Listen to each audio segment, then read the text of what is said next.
Women and children in South Africa. Anele Matshisi is the founder of Township Talks, and he joins us now. Thanks so much for your time on SABC News. Start off by telling us what Township Talks is and what it aims to do. All right, Township Talks basically, let me start with this thing first. It actually started from a need that we identified with a friend of mine, and the need was for conversations in township spaces where people in township communities had platforms to discuss human rights related issues. And for example, last year we hosted an event which was centered around gender-based violence and the ecosystem of the boy child. And the Township Talks, in its sense, basically we are platform creators for healed conversations in township spaces. Okay. When the 2018 criminal statistics came out this week, the Institute of Security Studies had a very interesting release about what needs to be done in order to curb violence. And they were saying that it's not about pouring more money into policing and the like, it's about violence prevention. So talk to us about how people watching at home, people such as yourselves, can add to violence prevention and the mindset that needs to be there. All right. I think the first call is for men, namely, men like myself. For example, I'm a millennial, and as much as I am a millennial, I'm born into a certain level of privilege because I'm a man. And in our communities, for example, in African communities, you're also born with a certain patriarchal level of privilege. So now the question is, how do I use that privilege to attend to the issues that are ailing to my communities or that are ailing my community? And I personally think as well, one of the first conversations that we need to have as men as part of adding to the solution is that we must first emancipate our mothers and our women and our sisters as well, in the fact that for a very long time in our history, women have always been the custodians of morality in our societies. They've never been human. They've never been themselves, but they've always been the reward for a man's conquest or for a man's masculinity. So one of the conversations then that we need to have as men amongst ourselves is, how do we become equals with our partners? Because it's very difficult to reconcile a community that has never been equal before. So we must first rehumanize our women in our eyes. Then we'll start talking reconciliation and equality. Because truth of the matter is, South Africa has no shortage of laws. We have no shortage of policies, but we have a crisis of attitudes towards women, children, the elderly, and the vulnerable. And the perpetrators are also the ones who are able to give the solutions, men. There's a conversation that occurs when we're speaking about gender-based violence, about toxic masculinity, which you've touched on, and the actions that men take. So we don't want to center men in discussions, which it might seem like we're doing here when it comes to women's issues. But also, a lot of the time, men are the perpetrators, and then men are, secondly, the silent witnesses. When someone is a self-confessed abuser, they can be protected for years just on the basis that they're a man. So how do you change that practically? We need to first start defining the bro code, because the so-called bro code is undefined. So, and in essence, the so-called bro code is nothing but loyalty to masculinity, and in many instances or in many events, that loyalty is centered around toxicity or negative influences. For example, if your friend is abusive to a partner or to a girlfriend or to whatever, we'd rather hold loyalty than to speak up and say another human being is being brutalized. So it comes back to the point I was saying, is that until women become human in our eyes as men, then we'll start having real conversations.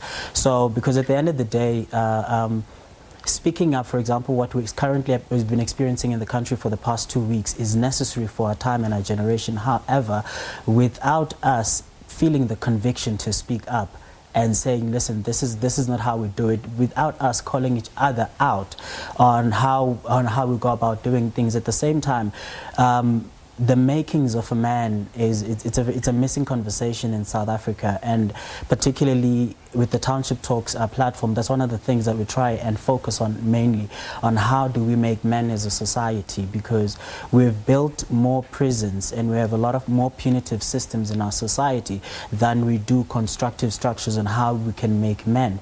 So, and that's one of the challenges that we have. So as a result, you're either a rebel or you toe the line, but you can never be a man that is brought up in a structure as compared to your female counterpart who's growing up in a set structure from home to work to church to wherever. How important is how we frame these kind of discussions and the language that we use? Because I know from conversations online and in the newsroom, there's also a contestation about the type of language that's being used. Some people saying you don't use the word "our women" because there's still an ownership.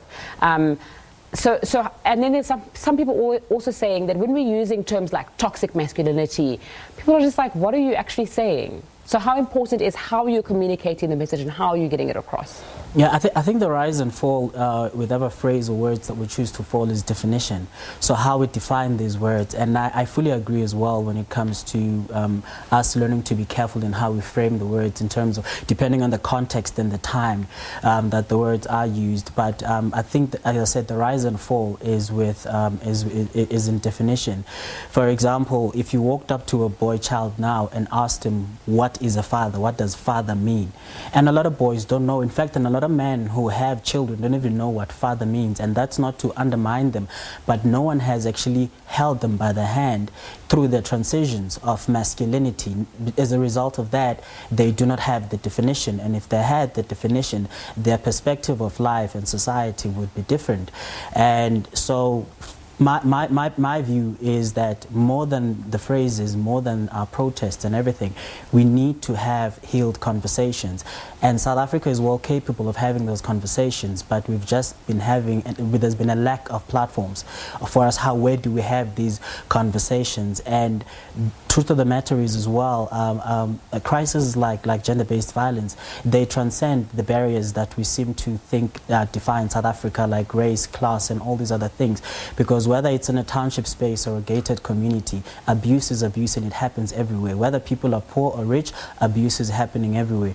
So the most important thing is for us to say, how do we create human platforms, not rich platforms, not black platforms, not platforms for men, not platforms for women, but human platforms for us to have human conversations on how do we move our societies forward from this mess. Mm-hmm. When there are conversations around men as the perpetrators of violence, meted out on South African women daily, there's a sense that men feel like that they're being attacked and that they don't understand, or they choose not to understand, why people are having these kind of conversations.